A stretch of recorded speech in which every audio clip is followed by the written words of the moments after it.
यहाँ सफलता, आत्मसम्मान और गांव की मिट्टी के प्रति जुड़ाव पर आधारित एक अत्यंत भावनात्मक और प्रेरणादायक कहानी प्रस्तुत है। शीर्षक: दीपक किल्लो और गांव की मिट्टी।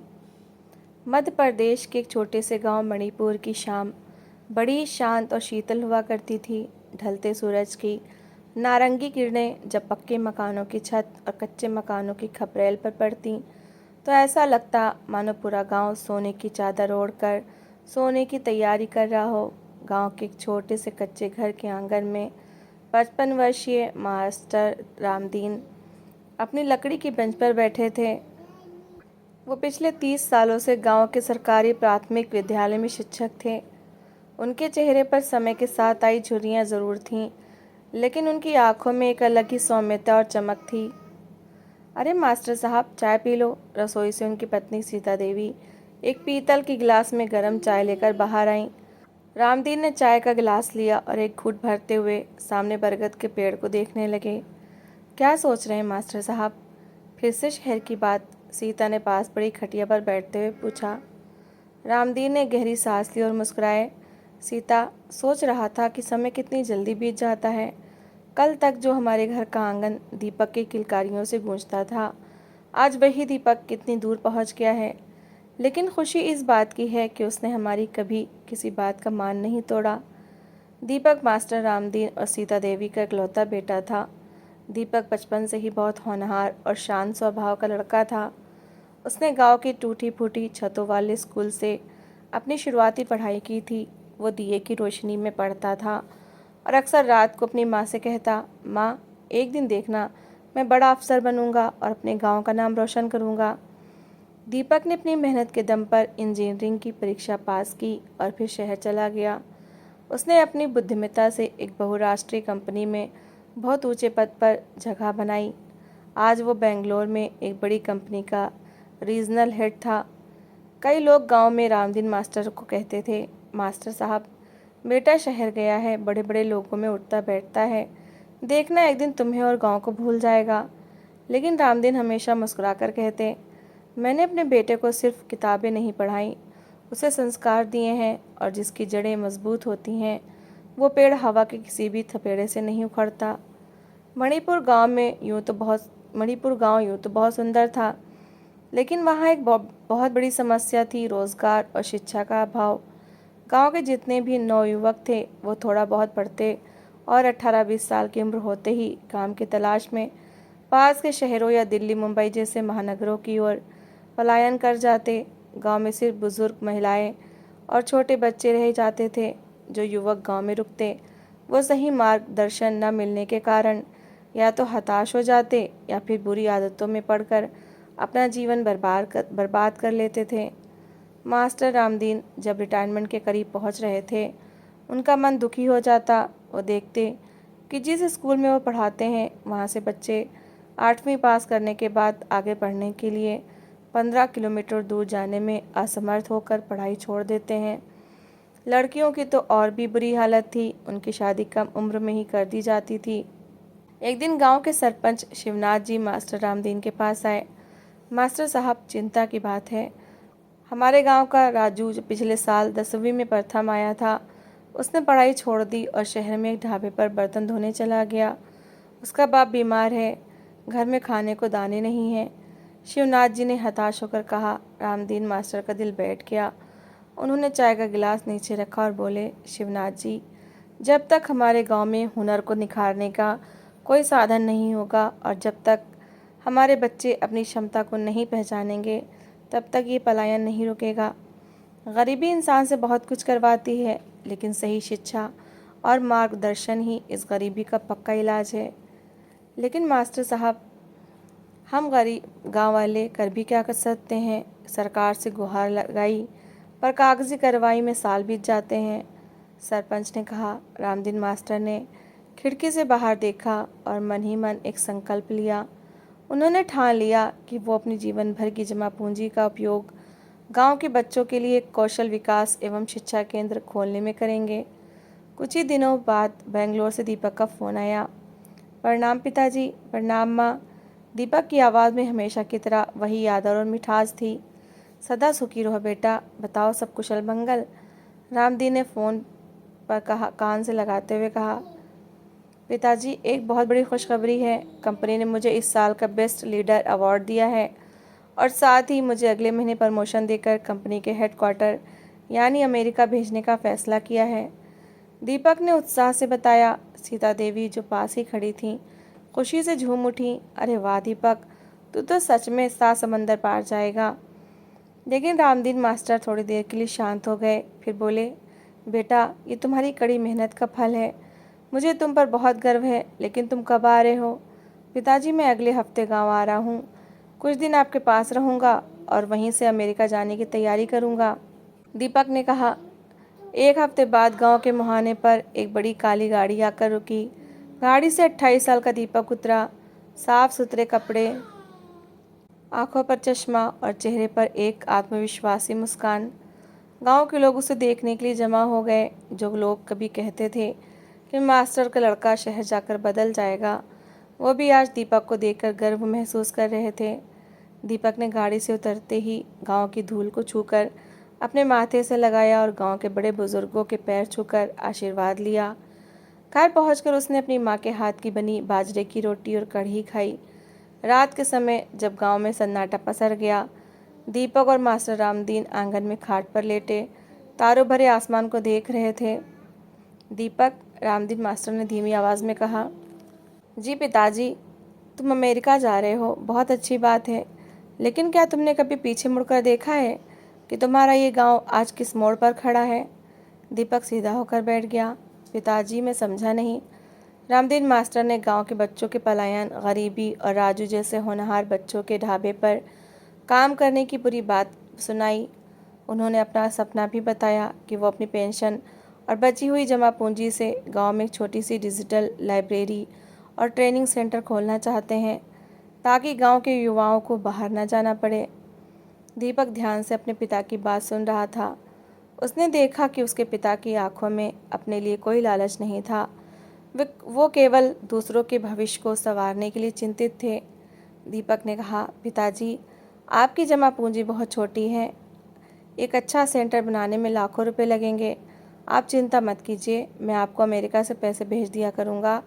आप ये काम शुरू करवा दीजिएगा। मास्टर रामदीन मुस्कुराए, लेकिन उस मुस्कान में एक छलावा था। वो बोले, दीपक पैसे से इमारत बन सकती है, लेकिन प्रेरणा और मार्गदर्शन पैसे से नहीं खरीदा जा सकता। जब तक कोई ऐसा इंसान जो उस दर्द को समझता हो इन बच्चों का हाथ ना थामे, तब तक केवल पैसे से बदलाव नहीं आता। दीपक उस रात सो नहीं सका। उसके दिमाग में 2 बातें घूम रही थीं। एक तरफ उसका अमेरिका जाने का सपना, आलीशान ज़िंदगी, बड़ा पद और ढेर सारा पैसा, और दूसरी ओर उसके पिता की उम्मीदें, गांव के युवाओं का अंधकारमय भविष्य और उसकी मिट्टी का कर्ज। अगले 2 दिनों तक दीपक गांव में घूमता रहा। वो अपने पुराने स्कूल गया, जहां भी कई खिड़कियां टूटी थीं और बच्चे फटे बस्ते लेकर ज़मीन पर टाट पट्टी पर बैठे थे। वो गांव के चौराहे पर गया, जहां कई प्रतिभावान युवा ताश खेल रहे थे या बीड़ी पी रहे थे, क्योंकि उनके पास करने को कोई काम नहीं था। दीपक ने राजू से भी भेंट की, जो शहर से 2 दिन की छुट्टी पर घर आया था। राजू के हाथों में छाले पड़े हुए थे। दीपक ने राजू से पूछा, राजू तुम तो गणित में बहुत तेज़ थे, फिर तुमने पढ़ना क्यों छोड़ दिया? राजू की आंखों में आंसू आ गए। वो बोला, दीपक भैया, गणित से पेट नहीं भरता। पिताजी बीमार थे, घर में दवाई के पैसे नहीं थे। अगर गांव में ही मुझे कोई काम सीखने को मिलता या कोई रास्ता दिखता तो मैं अपना गांव छोड़कर दूसरों की झूठन उठाने शहर क्यों जाता? राजू की इस बात ने दीपक के दिल पर हथौड़े की तरह वार किया। दीपक अपने कमरे में आया और शीशे के सामने खड़ा हो गया। उसने खुद से पूछा, क्या सफलता का मतलब केवल अपने लिए धन और पद कमाना है? क्या एक सफल इंसान वो है जो खुद तो चमक जाए, लेकिन अपने पीछे अपनों को अंधेरे में छोड़ दे? दीपक को अपना बचपन याद आया, जब उसके पास किताबें खरीदने के पैसे नहीं होते थे तो उसके पिता अपनी पुरानी साइकिल बेचकर उसके लिए किताबें लाए थे। उसके गांव के लोगों ने, यहाँ तक कि नाई काका और दर्जी चाचा ने भी उसकी पढ़ाई के लिए थोड़े बहुत पैसे जुटाए थे ताकि वो शहर जाकर टेस्ट दे सके। दीपक को एहसास हुआ कि वो आज जो कुछ भी है उसमें केवल उसकी मेहनत नहीं बल्कि उसके पिता के संस्कार और इस गांव की मिट्टी का आशीर्वाद शामिल है। अमेरिका जाना उसके लिए एक बड़ा अवसर था, लेकिन क्या वो अपने जीवन के वास्तविक उद्देश्य को छोड़कर जा रहा था? अगले दिन सुबह दीपक ने बेंगलोर में अपनी कंपनी के एमडी को फ़ोन लगाया। हेलो दीपक, कैसे हो? अमेरिका का वीज़ा और पेपर्स तैयार हो गए? एमडी ने उत्साह से पूछा। दीपक ने एक गहरी सांस ली। उसका दिल तेज़ धड़क रहा था, लेकिन उसकी आवाज़ में एक दृढ़ता थी। सर, मैंने एक बहुत ज़रूरी बात करने के लिए फ़ोन किया है। मैं अमेरिका वाले प्रोजेक्ट को स्वीकार नहीं कर सकता और मैं कंपनी में अपना रेजिग्नेशन दे रहा हूँ। फ़ोन की दूसरी तरफ सन्नाटा छा गया। क्या? दीपक, क्या तुम होश में हो? तुम जानते हो तुम क्या कर रहे हो? ये तुम्हारे करियर का सबसे बड़ा ब्रेक है। लाखों लोग इस पद के लिए तरसते हैं। एमडी ने लगभग चिल्लाते हुए कहा। दीपक ने शांति से उत्तर दिया, सर, मैं पूरी तरह से होश में हूँ। मुझे पता है कि ये बहुत बड़ा अवसर है, लेकिन मेरे गांव को मेरी ज़रूरत इस कंपनी से कहीं ज़्यादा है। अगर मैं अपनी सारी काबिलियत सिर्फ एक कॉरपोरेट कंपनी के मुनाफे को बढ़ाने में लगा दूंगा, तो मेरे गांव के उन सैकड़ों बच्चों का क्या होगा जिनके पास कोई दिशा नहीं है। मैं अपना हुनर और अपनी शिक्षा अपने लोगों को देना चाहता हूँ। एमडी ने दीपक को बहुत समझाने की कोशिश की, उसे दोगुने पैकेज का ऑफ़र भी दिया, लेकिन दीपक का इरादा अटल था। जब दीपक ने ये बात अपने माता पिता को बताई तो सीता देवी चौंक गईं। दीपक, ये क्या किया तूने? इतनी बड़ी नौकरी छोड़ दी? लेकिन मास्टर रामदीन चुपचाप खड़े रहे। उनकी आंखों में आंसू आ गए, लेकिन ये दुख के आंसू नहीं थे, ये उस गर्व के आंसू थे जो एक पिता को तब महसूस होते हैं जब उसका बेटा एक महान इंसान बनता है। रामदीन मास्टर ने आगे बढ़कर दीपक को गले लगा लिया और कहा, बेटा, आज तुमने साबित कर दिया कि मेरी शिक्षा व्यर्थ नहीं गई। तुमने अपने स्वार्थ से अधिक अपने कर्तव्य को चुना है। मुझे तुम पर गर्व है। दीपक ने अपनी जमा पूंजी निकाली और गांव के बीचों बीच स्थित एक बंजर ज़मीन को चुना। उसने अपनी बचत के 20 लाख रुपए से एक आधुनिक ट्रेनिंग सेंटर का निर्माण शुरू कराया। गांव के लोगों को जब पता चला कि दीपक ने अपनी अमेरिका की नौकरी छोड़कर गांव के लिए कदम उठाया है, तो पूरे गांव में एक आशा की लहर दौड़ गई। जो युवा चौराहे पर समय बर्बाद करते थे, वो खुद कुदाल और फावड़ा लेकर ज़मीन समतल करने में लग गए। किसी ने भी 1 रुपया मजदूरी नहीं ली। केवल 3 महीने के अंदर एक सुंदर 2 मंजिला इमारत बनकर तैयार हो गई। दीपक ने इस संस्था का नाम रखा उम्मीद कौशल एवं विकास केंद्र। दीपक ने इस केंद्र में कई चीज़ें शुरू की, डिजिटल साक्षरता और कोडिंग। उसने 20 कंप्यूटर लगवाए और ख़ुद गांव के युवाओं को computer, MS office, basic coding और डिजिटल मार्केटिंग सिखाना शुरू किया। कुटीर उद्योग और हस्तशिल्प, गांव की महिलाओं के लिए सिलाई, कढ़ाई और मिट्टी के बर्तन बनाने जैसे पारंपरिक काम को आधुनिक रूप देकर बाजार में बेचने की ट्रेनिंग दी जाने लगी। प्रतियोगी परीक्षा की तैयारी, 10वीं और 12वीं के बच्चों के लिए मुफ्त कोचिंग और करियर काउंसलिंग शुरू की गई। दीपक ने अपनी पुरानी कंपनी और दोस्तों से संपर्क किया। उसने अपने IT के दोस्तों को राज़ी किया कि वो वीकेंड्स पर ऑनलाइन जूम कॉल के ज़रिए गांव के बच्चों को गाइड करें। शुरुआत में बहुत कम बच्चे आए। लोगों को लगता था कि गांव में बैठकर कंप्यूटर सीखने से क्या होगा, लेकिन दीपक ने हार नहीं मानी। वो घर घर गया, बच्चों के माता पिता से मिला, उन्हें समझाया कि आज की दुनिया में डिजिटल पढ़ाई का क्या महत्व है। उसने राजू को वापस बुलाया और उसे सेंटर का पहला छात्र बनाया। लेकिन सफलता इतनी आसानी से नहीं मिलती। जब भी कोई अच्छा काम शुरू होता है तो चुनौतियां ज़रूर आती हैं। 6 महीने बीत चुके थे। दीपक की जमा पूंजी धीरे धीरे ख़त्म हो रही थी। सेंटर के रखरखाव, बिजली के बिल, इंटरनेट और परीक्षकों की सैलरी का खर्च बहुत बढ़ गया था। गांव के कुछ लोग जो पुरानी सोच के थे और परिवर्तन नहीं चाहते थे, वो अफवाहें फैलाने लगे। मास्टर का लड़का शहर से फेल होकर आया है, इसलिए यहाँ नाटक कर रहा है। इन सब चीज़ों से कुछ नहीं होने वाला, बच्चे बिगड़ जाएंगे। एक दिन भारी बारिश और तूफान के कारण सेंटर का सोलर पैनल टूट गया और इंटरनेट का टावर गिर गया। लाखों का नुकसान हो गया। दीपक हताश होकर टूटे हुए सोलर पैनल के पास बैठ गया। उसने अपना सिर पकड़ लिया। उसके मन में एक क्षण के लिए विचार आया, क्या मैंने अमेरिका की नौकरी छोड़कर गलती कर दी? अगर मैं आज शहर में होता तो एसी कमरे में आराम की ज़िंदगी जी रहा होता, मुझे इन सब चिंताओं का सामना नहीं करना पड़ता। तभी मास्टर रामदीन उसके पास आए। उन्होंने दीपक के कंधे पर हाथ रखा। दीपक, मास्टर जी ने कहा, जब पेड़ पर फल आने वाले होते हैं तभी तेज़ हवाएं चलती हैं। अगर तूफान के डर से पेड़ अपनी जड़ें छोड़ दे तो वो कभी फल नहीं दे पाएगा। तुमने ये रास्ता अपनी आसानी के लिए नहीं चुना था, बल्कि एक उद्देश्य के लिए चुना था, और उद्देश्य जितना बड़ा होता है परीक्षा भी उतनी ही बड़ी होती है। दीपक ने अपने पिता की ओर देखा। उनकी आंखों में वही अटूट विश्वास था। दीपक खड़ा हुआ। उसने अपने चेहरे से बारिश का पानी पोंछा और मुस्कुराया। आप सही कह रहे हैं पिताजी, मैं पीछे नहीं हटूंगा। दीपक ने अपनी व्यक्तिगत सेविंग्स और शहर का छोटा सा प्लॉट बेचकर सेंटर को दोबारा खड़ा किया। उसने दिन रात एक कर दिया। वो सुबह 6 बजे से रात 11 बजे तक सेंटर में बच्चों को पढ़ाता, महिलाओं को डिजिटल मार्केटिंग सिखाता और रात को कंपनियों को ईमेल भेजकर गांव के युवाओं के लिए काम मांगता। कहते हैं मेहनत कभी बेकार नहीं जाती। 8 महीने की कड़ी मेहनत के बाद पहली सफलता का सूरज उगा। दीपक ने गांव के 15 युवाओं, जिनमें राजू भी शामिल था, को डिजिटल मार्केटिंग और डाटा एंट्री का काम सिखा दिया था। दीपक ने बेंगलोर की अपनी पुरानी पहचानों का ईमेल इस्तेमाल करके एक ई-कॉमर्स कंपनी से वर्क फ्रॉम होम का प्रोजेक्ट हासिल किया।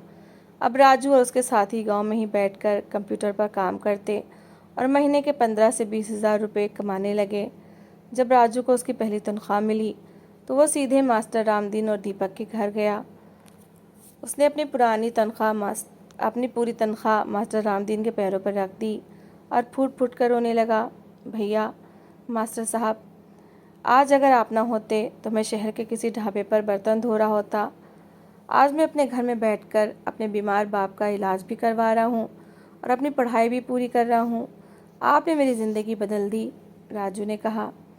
ये केवल राजू की कहानी नहीं थी। गांव की महिलाएं जो पहले केवल चूल्हा चौका करती थीं, उन्होंने दीपक की मदद से हस्तशिल्प और अचार पापड़ बनाकर इंटरनेट के ज़रिए शहरों में बेचना शुरू कर दिया था। गांव की महिलाओं की अपनी आमदनी होने लगी, जिससे वो आत्मनिर्भर बन गईं। जो लोग कल तक दीपक का मजाक उड़ाते थे, आज वो अपने बच्चों का हाथ पकड़कर उम्मीद सेंटर में एडमिशन दिलाने के लिए लाइन में खड़े थे।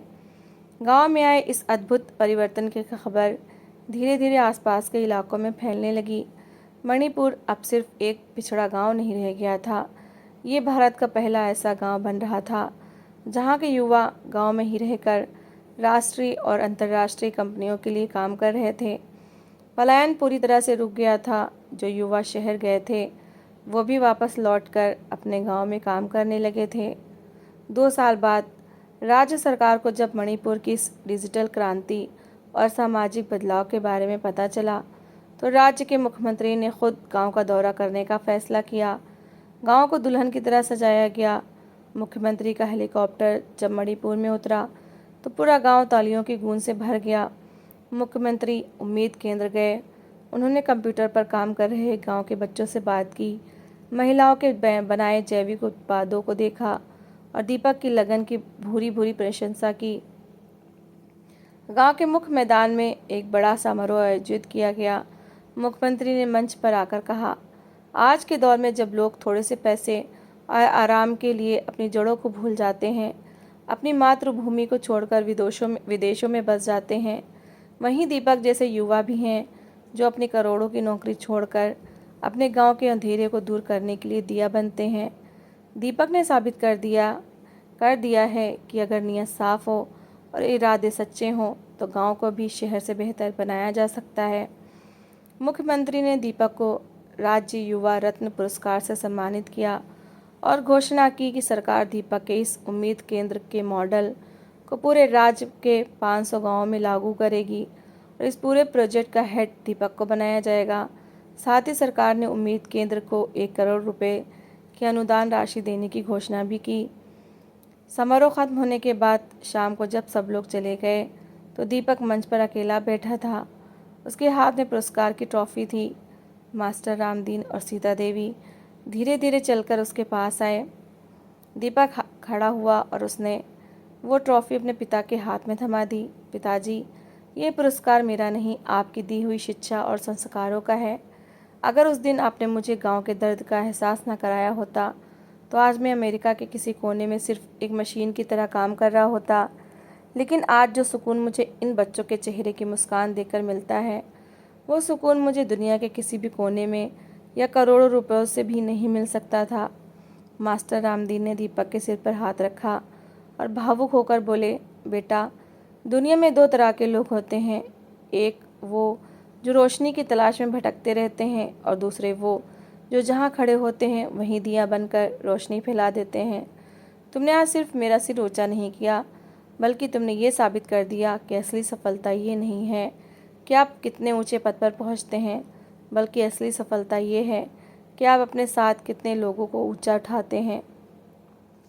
सीता देवी ने अपने बेटे के माथे को चूमा और उसकी नज़र उतारी। गांव में ठंडी हवा बह रही थी। दूर उम्मीद केंद्र की इमारत पर लगी लाइटें जगमगा रही थीं और गांव के बच्चे खिलखिलाते हुए अपने अपने घरों की ओर लौट रहे थे। मणिपुर अब बदल चुका था। वो अब हताशा का गांव नहीं, बल्कि सपनों और उम्मीदों का गांव था। इस कहानी से सीख, सफलता का मतलब केवल अपने लिए धन, पद या विदेश में लग्जरी जीवन हासिल करना नहीं है। वास्तविक सफलता वो है जब आपकी शिक्षा और हुनर से दूसरों के जीवन में सकारात्मक बदलाव आए। हम चाहे कितने भी बड़े या सफल क्यों न बन जाएं, हमें अपनी मातृभूमि, अपने समाज और उन लोगों को कभी नहीं भूलना चाहिए जिन्होंने हमारे निर्माण में योगदान दिया है। जब आप किसी निस्वार्थ उद्देश्य के लिए काम करते हैं तो शुरुआत में बाधाएं ज़रूर आती हैं, लेकिन अंततः जीत परिश्रम की ही होती है और पूरा समाज आपके साथ खड़ा होता है। तो दोस्तों, इस कहानी को लेकर आपकी क्या राय है? कमेंट सेक्शन में अपनी राय ज़रूर शेयर करें। और अगर आपको हमारी आज की कहानी अच्छी लगी हो तो प्लीज़ इसे लाइक शेयर ज़रूर करें। और ऐसे ही emotional, suspense, family story, love story, motivational story को सुनने के लिए मेरे चैनल को सब्सक्राइब ज़रूर करें। तो मिलते हैं एक नई और दिलचस्प कहानी के साथ। Thanks for watching.